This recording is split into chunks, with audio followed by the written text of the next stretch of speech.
Hi, this is Brittany Drozd, and welcome to another opportunity to be your best self. Today, I'm sitting with my friend Liz Gardia, who is also a yoga teacher at Providence Power Yoga and the founder of the Exploration Movement. So if you're looking to travel anytime soon and want to get something more out of it than just a new destination, that's the place to look.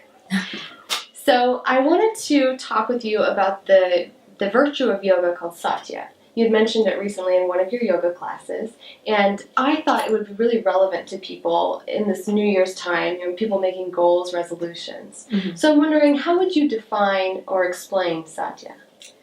So Satya is one of the 8 sutras, one of the 8 limbs of yoga is the yamas and the niyamas. And Satya means the ability to speak your truth and truthfulness. And this has been around for thousands of years, so they found something's important to get to figure out what you want and not get distracted by the rest. That is definitely very important. And I think we think of truth often as just, did that actually happen or are you telling a lie? But it's so much more than that, right? Mm-hmm. So if someone wasn't familiar with yoga or yogic philosophy, how is Satya relevant to them? Satya, well, the ability to speak your truth, it would be like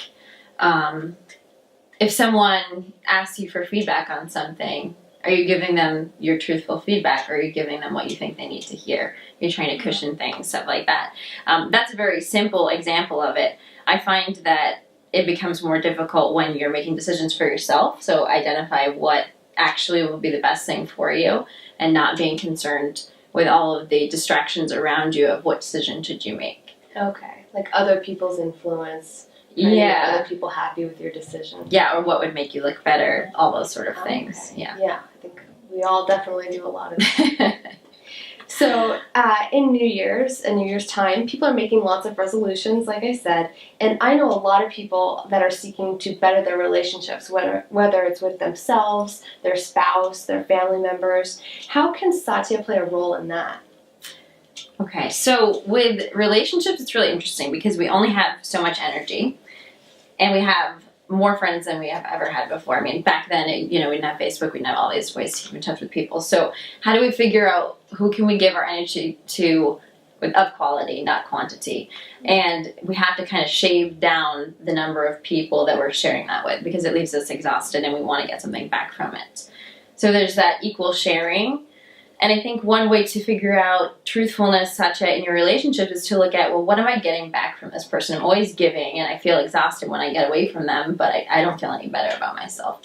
So that can be tough to look at because you're making some big changes that you've known this person for a really long time and you feel obligated to maintaining relationships. It could be with your significant other, with your friends, coworkers. But learning when something's no longer serving you, when it's not your truth. You're not getting anything beneficial, you're not growing, and now it's time to kind of cut it off, which is the challenge. Right.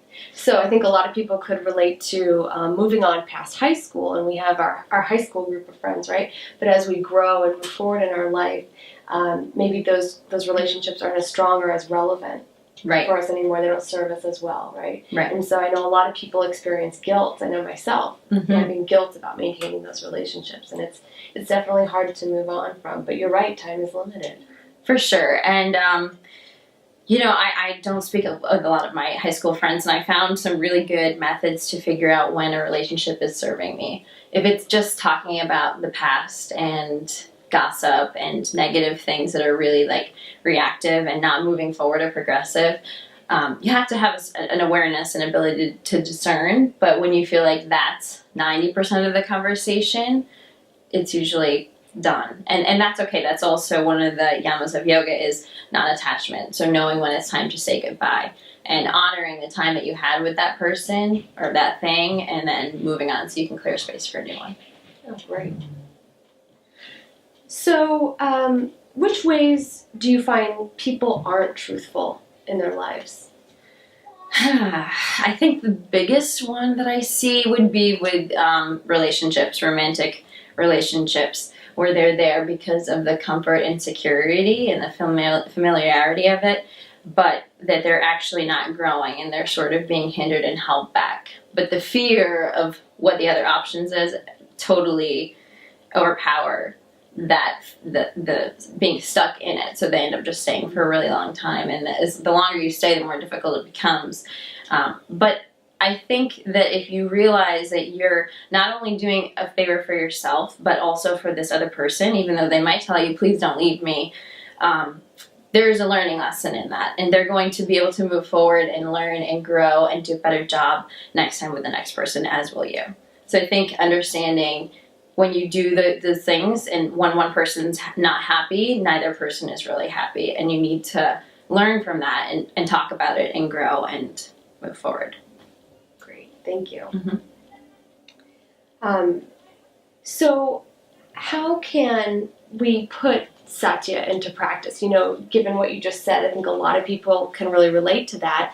How do we put this actually into practice to make it different? Good question. I mean, I'm not going to do a yoga plug here, but it definitely helps to build your awareness. But there are many things that we can do to build our awareness. I think one very simple thing that we can do is get more connected to how we're feeling when people say things to us or when we say something. Like physically, when someone says something hurtful to you, do you feel it in your stomach, in your heart? Do you feel it in your head? Or when you when you tell someone a lie, what do you feel in your body? Once you become mindful of that and you see like what the majority of feelings that you're having are, you can then determine if it's a relationship or a situation that you want to continue in. Because now you know the difference between right and wrong, and you see that you have the ability to feel something different. Mm-hmm. Great. So I'm going to get a little personal here. How have you used Satya to improve your own life? Good question. Again, so I would say that the romantic relationship that I'm in now is the first one where the communication has really been great. Mm-hmm. Looking back, you know, I've stayed in relationships out of fear of the unknown, the comfort, but always had these fantasies of what it would be like otherwise. For the first time, I don't really have those fantasies. I mean, I do, but they could fit into the sphere of where I'm at. Mm-hmm. And I think that it really was through my yoga practice and through learning about the yamas, especially Satya, because I needed to figure out who I was, make decisions that served me and only me. And it's not in a selfish way, because you could say it's like, well, that's selfish not to consider what other people say. But really, if we can become friends with ourselves, we'll never be lonely. Mm-hmm. So I think that once you have that connection and the ability to determine your path based off of what you need, then the rest of the relationships kind of fall into place the way that they should. Mm-hmm. That's great. Well, my truth is I'm so grateful to have you here today and to share that that yama of yoga with us. Thank you. Yes, it was a pleasure. So thank you as well for joining us. Make sure to keep working because you deserve to be your best self and live a life that you love. Thanks for watching and see you next time.